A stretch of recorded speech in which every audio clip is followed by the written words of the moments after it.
That's why we made the largest increase in investments for veterans in decades. Last year.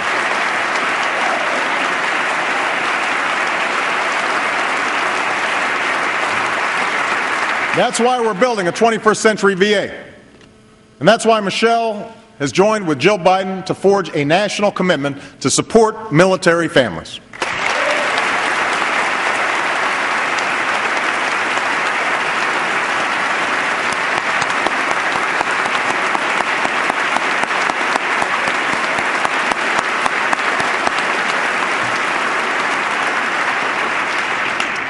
Now, even as we prosecute two wars, we're also confronting perhaps the greatest danger to the American people, the threat of nuclear weapons. I've embraced the vision of John F. Kennedy and Ronald Reagan through a strategy that reverses the spread of these weapons and seeks a world without them. To reduce our stockpiles and launchers while ensuring our deterrent, the United States and Russia are completing negotiations on the farthest-reaching arms control treaty in nearly 2 decades.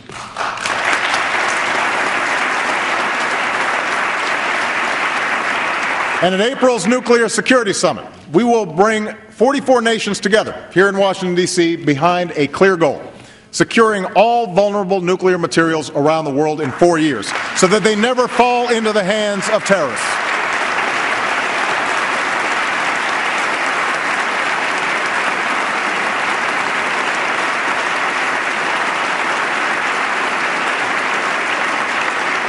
Now, these diplomatic efforts have also strengthened our hand in dealing with those nations that insist on violating international agreements in pursuit of nuclear weapons. That's why North Korea now faces increased isolation and stronger sanctions, sanctions that are being vigorously enforced. That's why the international community is more united and the Islamic Republic of Iran is more isolated. And as Iran's leaders continue to ignore their obligations, there should be no doubt they too will face growing consequences. That is a promise.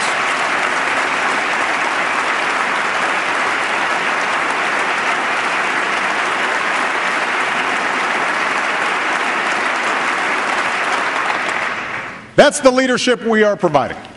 Engagement that advances the common security and prosperity of all people. We're working through the G20 to sustain a lasting global recovery. We're working with Muslim communities around the world to promote science and education and innovation. We have gone from a bystander to a leader in the fight against climate change. We're helping developing countries to feed themselves and continuing the fight against HIV/AIDS. And we are launching a new initiative that will give us the capacity to respond faster and more effectively to bioterrorism or an infectious disease, a plan that will counter threats at home and strengthen public health abroad. As we have for over 60 years, America takes these actions because our destiny is connected to those beyond our shores. But we also do it because it is right.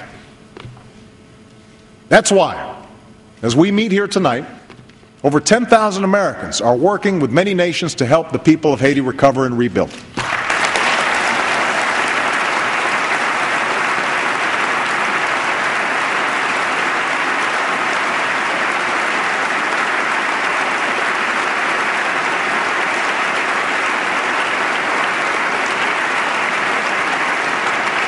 That's why we stand with the girl who yearns to go to school in Afghanistan. Why we support the human rights of the women marching through the streets of Iran. Why we advocate for the young man denied a job by corruption in Guinea. For America must always stand on the side of freedom and human dignity. Always.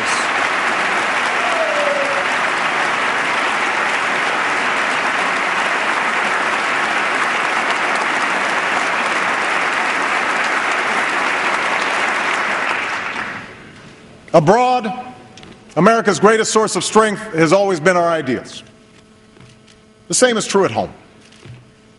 We find unity in our incredible diversity, drawing on the promise enshrined in our Constitution.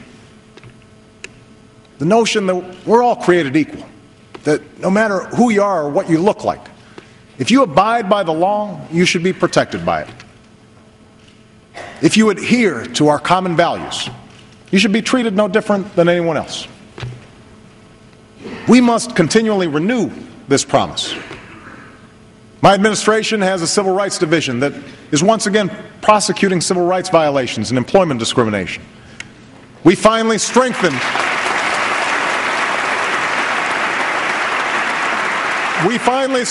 our laws to protect against crimes driven by hate. This year, I will work with Congress and our military to finally repeal the law that denies gay Americans the right to serve the country they love because of who they are. It's the right thing to do.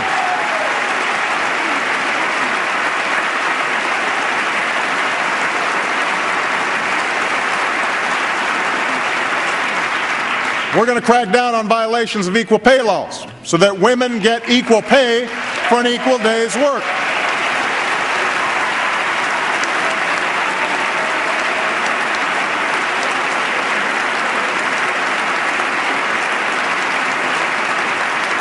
And we should continue the work of fixing our broken immigration system to secure our borders and enforce our laws and ensure that everyone who plays by the rules can contribute to our economy and enrich our nations.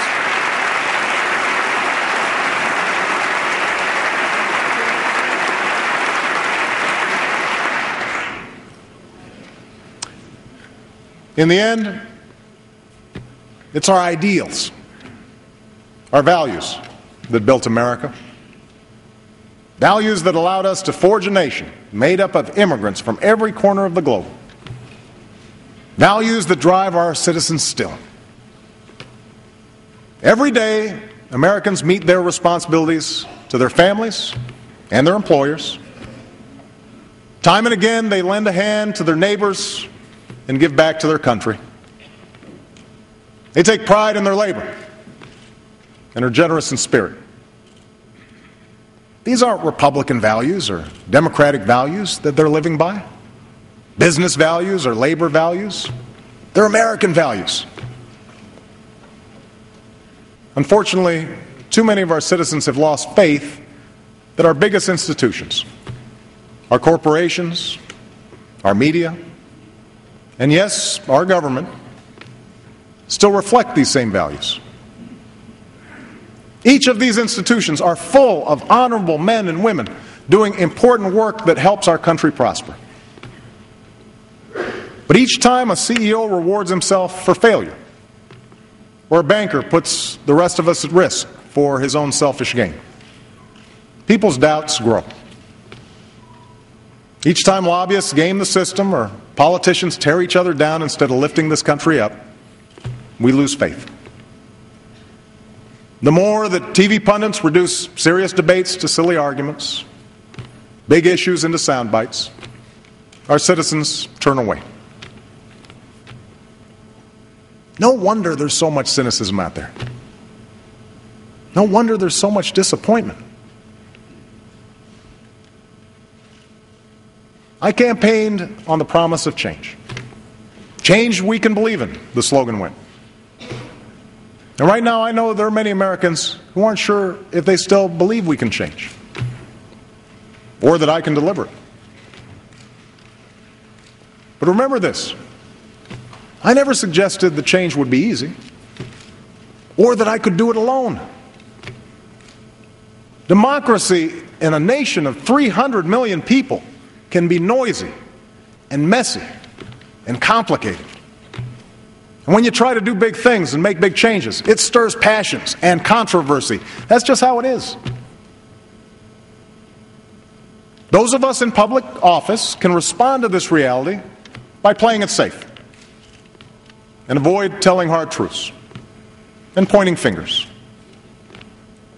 We can do what's necessary to keep our poll numbers high and get through the next election instead of doing what's best for the next generation.